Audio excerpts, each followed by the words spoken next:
ॐ अज्ञानतिमिरान्धस्य ज्ञानञ्जनशलाकया चक्षुरुन्मीलितं येन तस्मै श्रीगुरुवे नमः। हरे कृष्ण। भगवद गीता अध्याय 14 एंड श्लोक संख्या 8।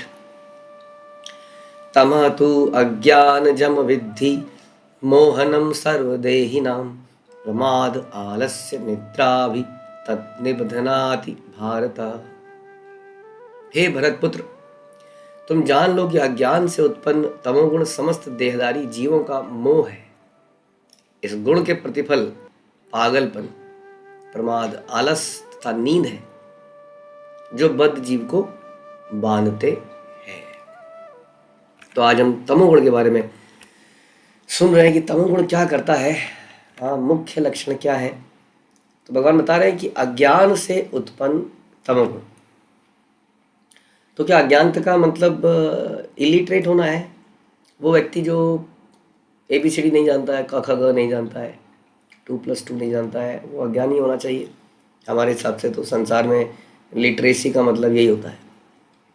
अगर आप ये सब चीज़ें जानते हो तो आप लिटरेट हो, नहीं तो आप इलिटरेट हो, चाहे आप भगवान शास्त्रों के विषय में कितना भी जानते हो। तो फिर क्या ये वही अज्ञान है? इसका मतलब ये हो गया जो सांसारिक दृष्टि से लिटरेट है, पढ़ा लिखा है, उसके अंदर ये चीज़ें नहीं पाई जाती। कौन सी? आलस, नींद, नशे के लिए पागल होना हम देखते हैं पाया जाता है।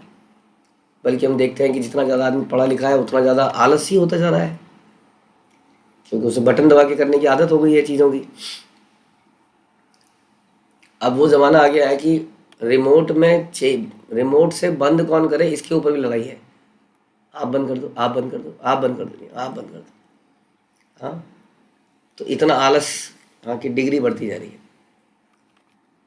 तो ये इसका मतलब इस सांसारिक लिटरेसी इस तमोगुण को दूर नहीं कर पा रही है।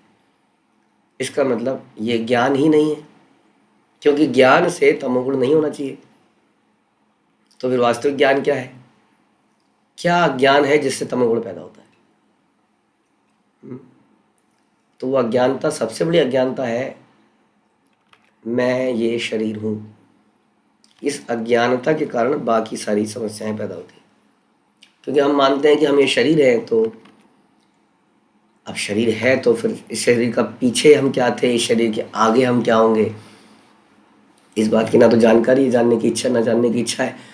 तो फिर पर्पस क्या रह गया इस जीवन का? जब तक हम हैं इस संसार, इस शरीर में जिंदा है, चलो मरने के बाद हम जीरो हो जाएंगे, शून्य में चले जाएंगे। पैदा होने से पहले हम शून्य में थे, मान लेते हैं।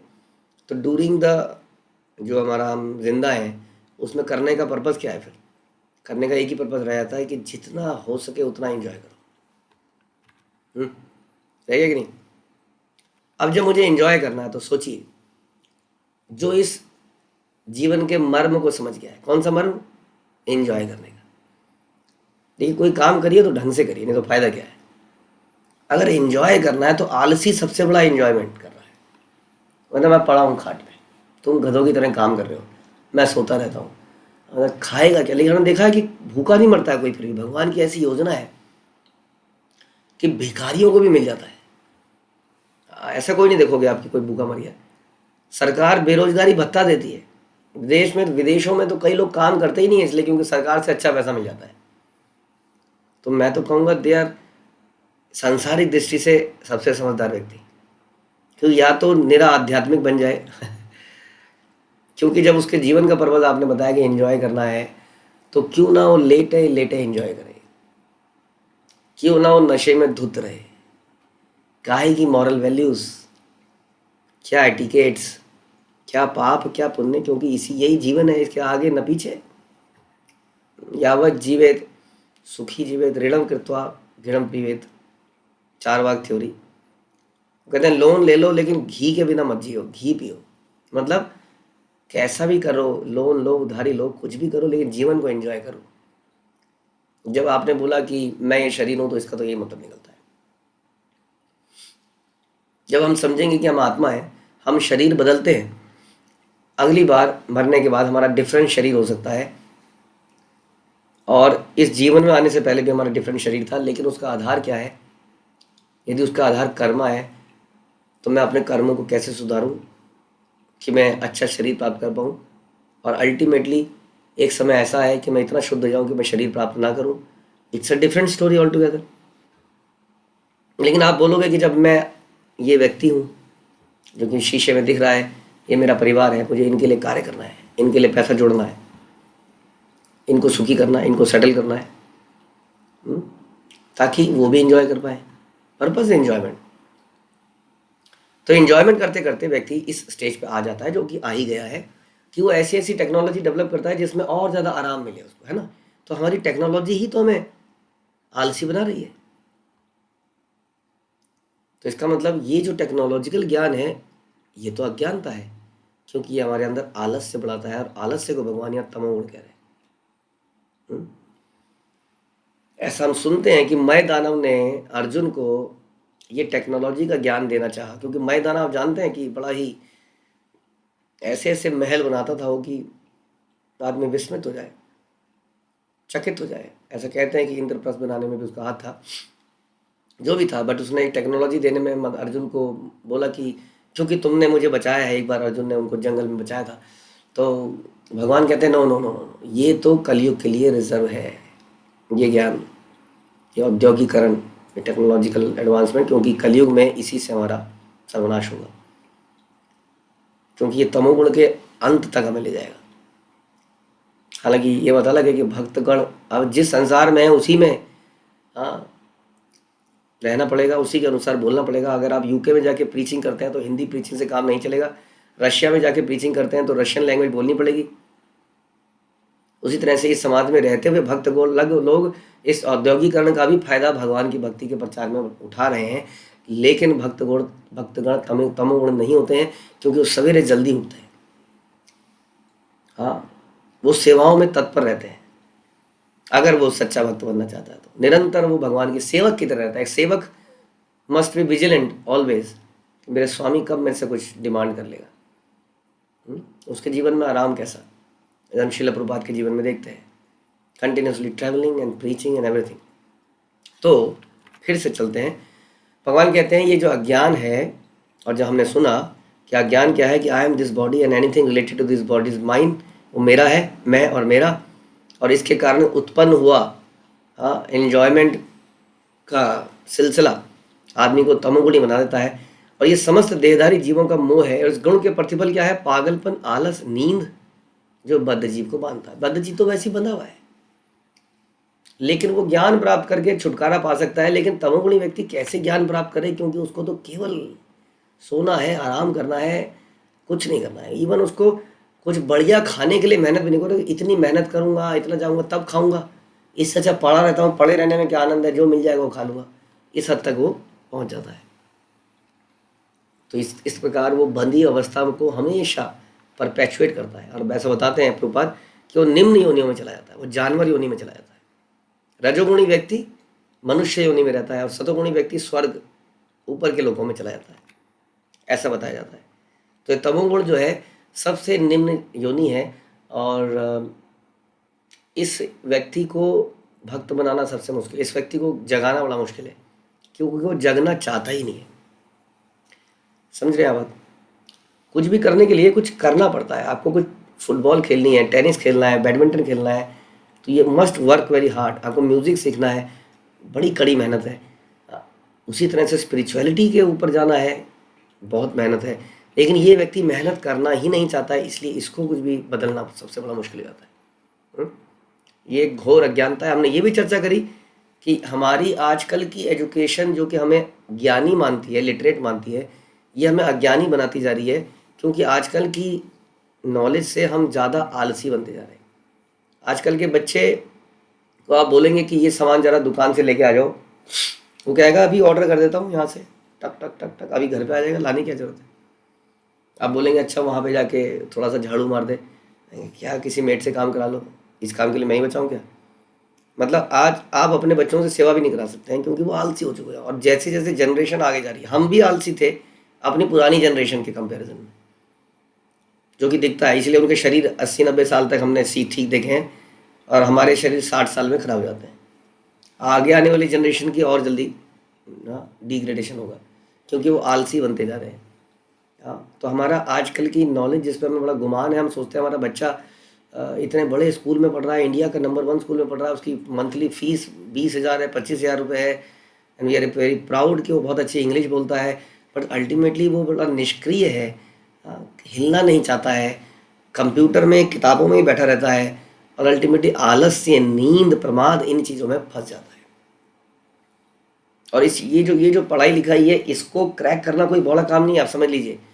आजकल बड़े से बड़ा मूर्ख भी बड़े से बड़ा एजुकेशन पास कर दे रहे हैं, बड़ा हैरानी हो रही है जान करके।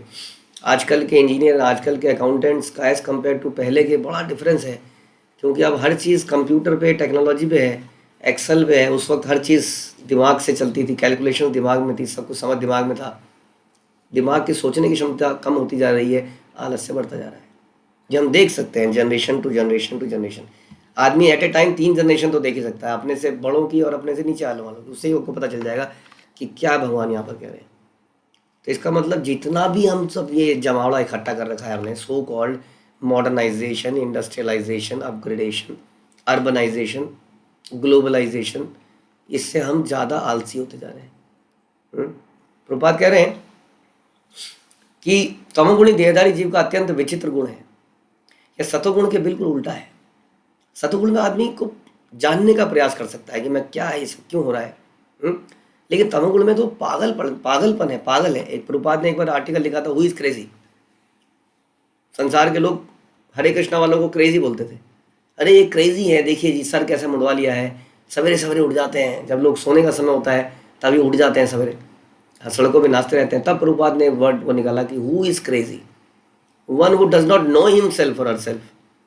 सबसे बड़ा क्रेजी तो वही होना चाहिए। पागल जानते कहता है मैं भारत का प्रधानमंत्री हूँ, मैं भारत का राष्ट्रपति हूँ, जबकि वो नहीं है। तो कौन पागल हो, वही व्यक्ति पागल कहलाता है ना।